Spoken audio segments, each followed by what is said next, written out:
এবার মির্জা আব্বাসের ষড়যন্ত্রে ফেঁসে যাচ্ছেন নাসিরউদ্দিন পাটোয়ারি। একটি গোপন সূত্রে জানা যাচ্ছে মির্জা আব্বাসের নির্দেশে গ্রেপ্তার হতে পারেন ঢাকা ৮ আসনের জনপ্রিয় মুখ এনসিপির নেতা নাসিরউদ্দিন পাটোয়ারি। নিজেরই ভেরিফাইড ফেসবুক থেকে লাইভে এসে কেঁদে কেঁদে মুখ খুলেছেন নাসিরউদ্দিন পাটোয়ারি। একই বলেছেন তিনি, যা জানলে দর্শকরা নিশ্চয়ই অবাক হয়ে যাবা। ভিডিওতে একটি লাইক দিয়ে আমাদের এই ছোট্ট চ্যানেলটিকে সাবস্ক্রাইব করে ভিডিওটি না টেনে সম্পূর্ণ দেখতে থাকো। বন্ধুরা, তোমরা কিন্তু জানো ঢাকা ৮ আসন থেকে এমপি প্রার্থী ছিলেন ওসমান হাদি, আর তাকেই ছকেকে এই দুনিয়া থেকে শেষ করে দেওয়া হয়। পরে সে আসন থেকে এমপি পদ পান এনসিপির মুখ্য সমন্বয়ক নাসিরউদ্দিন পাটোয়ারি। ঢাকা ৮ আসন থেকে তার বিপক্ষে ছিলেন ধানের শীষ প্রতীকে এক বড় গ্যাংস্টার মির্জা আব্বাস, এবং সে আসনটিতে নাসিরউদ্দিন পাটোয়ারির জনপ্রিয়তা অনেক বেশি ছিল, কারণ ঢাকা ৮ আসনটি ছিল শহীদ ওসমান হাদির আসন। ওসমান হাদিকে মানুষ যেমনি ভালোবাসছিল, ঠিক তেমনি নাসিরউদ্দিন পাটোয়ারিকেও ভালোবাসা দিয়েছিল সেখানের মানুষ। ঠিক ঘটনাটি ঘটে যাচ্ছিল নির্বাচনের দিনও। ভোট গণনা শেষে প্রায় অর্ধেক কেন্দ্রের ফলাফল বেরিয়ে আসে। সেই সুষ্ঠু ফলাফল অনুযায়ী দেখা যাচ্ছিল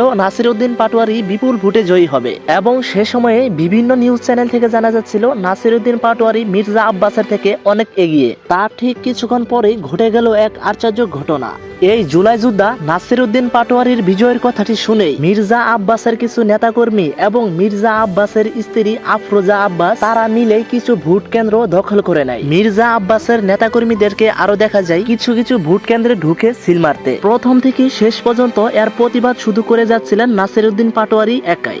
নাসিরউদ্দিন পাটোয়ারির দাবি ছিল প্রশাসন, সাংবাদিকেরা সবাই তাদের পক্ষে ছিল। আর তখনকার সময়ে ভোটের মাঠে ভয়ঙ্কর একটি ষড়যন্ত্র করে নাসিরউদ্দিন পাটোয়ারিকে হারিয়ে দেওয়া হয়। ঠিক তেমনই হয়েছিল ঢাকা ১৩ আসনের আল্লামা মামুনুল হকের সাথে। বন্ধুরা, তোমরা কিন্তু একটি বিষয় দেখেছো, নির্বাচনের আগে আল্লামা মির্জা আব্বাস, সান্দা মির্জা আব্বাস, ঢাকার গ্যাংস্টার মির্জা আব্বাস সহ অনেক কিছু বলেছেন নাসিরউদ্দিন পাটোয়ারি। আর এখন যেহেতু নাসিরউদ্দিন পাটোয়ারিকে ষড়যন্ত্র করে হারিয়ে দেওয়া হয়েছে, এদেশের সাধারণ মানুষ মনে করছেন নাসিরউদ্দিন পাটোয়ারিকে মির্জা আব্বাস এখন গুম করে ফেলবে, গ্রেপ্তার করে ফেলবে। নির্বাচনের ঠিক পরের দিন লাইভে আসে নাসিরউদ্দিন পাটোয়ারি। সেখানে তিনি বলেন তাকে নাকি হুমকি দেওয়া হয়েছে, তাকে নাকি গুম করে ফেলবে বিএনপির কিছু নেতাকর্মীরা। তারা হয়তো ভুলে গেছেন নাসিরউদ্দিন পাটোয়ারি একজন জুলাই যোদ্ধা, একজন দেশ নায়ক, একজন দেশপ্রেমিক, যাদের জন্য স্বৈরাচারী শেখ হাসিনা এই দেশ থেকে পালাতে বাধ্য হয়েছিল। তো প্রিয় বন্ধুরা, এই বিষয় নিয়ে তোমাদের কিছু মন্তব্য থাকলে কমেন্টে লিখে যাবা।